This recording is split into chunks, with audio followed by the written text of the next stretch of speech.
आप देख रहे हैं चैनल सर वकार वहीद। हम वीडियो बना रहे हैं सीसीई के बारे में, राइट। अब्दुल मजीद साहब जिनका ताल्लुक सिंध से है, वो आए दिन हमें एसएमएस करते हैं, एक ही बात बोल रहे होते हैं कि सर जी सीसीई के बारे में डिटेल वीडियो बना दें, टेस्ट होता क्या है।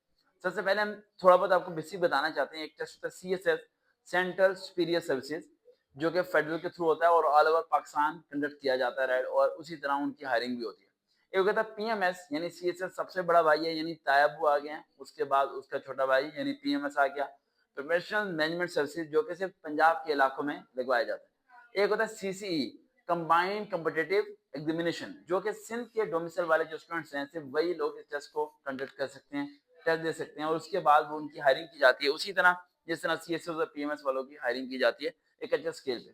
जरा थोड़ा कंपेरिजन करते हैं, सात चीजों को लेके चलते हैं। सीसीई जो सिंध के इलाके में होता है टेस्ट, राइट, ये कंबाइंड कॉम्पिटिटिव एग्जामिनेशन होता है, जो कि 1000 नंबर का पेपर होता है।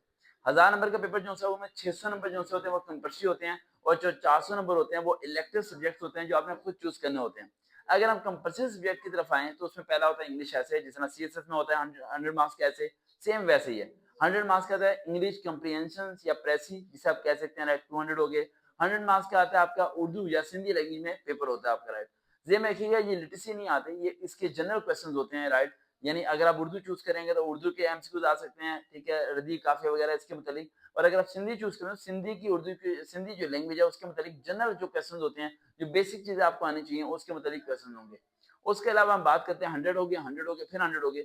उसके अलावा आपका current affair, personal affair, CSS में ये अलग अलग होता है, लेकिन यहाँ पे दोनों को कंबाइन करके 100 मार्क्स के पेपर बनाया गया है। देन इस्लामिक स्टडीज आया था, जो लोग क्रिश्चियंस हैं वो लोग एथिक्स रख सकते हैं, राइट, लेकिन अगर वो इस्लामिक स्टडीज को करना चाहते हैं पेपर तो वो भी वो दे सकते हैं। सीएसएस के अंदर कंपल्सरी सब्जेक्ट के अंदर 40% वाला पास होता है और इलेक्टिव सब्जेक्ट के अंदर 33% वाला। लेकिन यहाँ पर कंपल्सरी सब्जेक्ट हो या इलेक्टिव सब्जेक्ट हो, आपको 33% नंबर लेने हैं पास होने के लिए। सीएसएस में 40% लेने पड़ते हैं, तो यहाँ पर ये ध्यान रखना। आप जरा ठंडे दिमाग से समझना कि आपने सब्जेक्ट चूज कैसे करने हैं, कैसे। 6 तो होके कंपल्सरी सब्जेक्ट जिन्हें आपने करना ही करना है, बाकी रह गए 400 नंबर। अब 400 नंबर जो आपके बकाया रह गए हैं उसमें 200 मार्क्स का एक आप चूज कर लेंगे, और फिर 100 मार्क्स का आप चूज कर लेंगे, फिर 100 मार्क्स का। वो आप लोगों ने चूज करने के लिए अपनी 9th क्लास से लेकर ग्रेजुएशन तक की जितनी आपकी डिग्रीज हैं, उन सब डिग्रीज में जितने सब्जेक्ट्स आपने पढ़े हैं, मार्कशीट में लिखे होंगे, उन सारे सब्जेक्ट की आपने लिस्ट बना लेनी है। लिस्ट बनाने के बाद एक एक सब्जेक्ट के बारे में आपने रिव्यू करना है, पढ़ना है, समझना है, फिर आपने मैचिंग करनी है कि कौन कौन से सब्जेक्ट मैं चूज करूँ। तो उसके बाद जो सब्जेक्ट आपके मैच होते हैं वो सब देखिएगा। और अगर आपको कुछ भी समझना है तो सीएसएस इलेक्टिव सब्जेक्ट की मैंने वीडियो बना के अपलोड की हुई अपने चैनल पे, उसे सुनिएगा, ताकि जिस तरह सीएसएस के इलेक्टिव सब्जेक्ट मैंने चूज करवाए हैं एक बच्चे को, ठीक है, मैं आई थिंक अरशद नाम था उसका, तो उसी तरह आप लोग फॉलो करके आप लोग अपने सब्जेक्ट भी चूज कर सकते हैं सीसीई वाले। अब सीसीई के अंदर आपके पास 3 चांस होते हैं उस टेस्ट को देने के लिए, लेकिन इनिशियल जो टेस्ट होता है स्क्रीन टेस्ट कहा जाता है, वो आप जितने मर्जी दे सकते हैं जब तक आपकी एज क्रॉस नहीं करती। 21 से लेकर 30 एज तक आप लोग अप्लाई कर सकते हैं। 50% ग्रेजुएट आपके साथ होना चाहिए, सेकंड डिवीजन।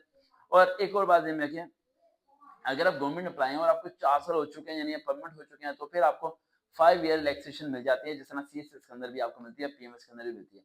अब इसके अंदर सबसे इंपॉर्टेंट क्वेश्चन क्या है कि 1000 नंबर का पूरा पेपर हो गया, 1000 नंबर में से 500 नंबर लेना लाजमी है।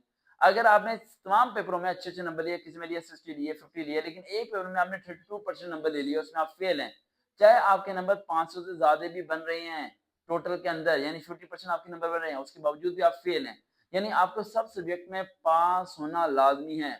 अगर आप कंपल्सरी सब्जेक्ट में पास नहीं हो पाते तो आप जो मर्जी कर लें, आप सीसीई के इंटरव्यू तक, मेडिकल तक नहीं पहुंच सकते। तो ज़हन में रखिएगा, इस चीज के लिए आराम से ठंडे दिमाग से बैठ के अप्लाई करें। उसके बाद आपने कंपल्सरी सब्जेक्ट के बारे में तैयारी करें।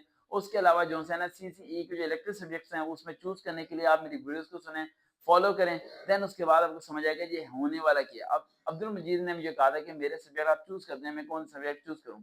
अब्दुल मजीद, पहले आप एक काम करें, आप 9 से लेके ग्रेजुएशन तक की अपनी मार्कशीट की तमाम की सब्जेक्ट्स एक रजिस्टर पे लिखें, और रजिस्टर पे लिख के उसकी पिक्चर मुझे व्हाट्सएप करें। देन मैं आपको एक और वीडियो बनाऊंगा, देन आपको मैच करके बताऊंगा कि इलेक्टिव सब्जेक्ट आपने कैसे चूज करने हैं और कौन कौन से सब्जेक्ट आपने लेने हैं। और फिर मैं आज साथ साथ सीसीई के कंपल्सरी सब्जेक्ट पे भी वीडियो बनाना शुरू कर दूंगा।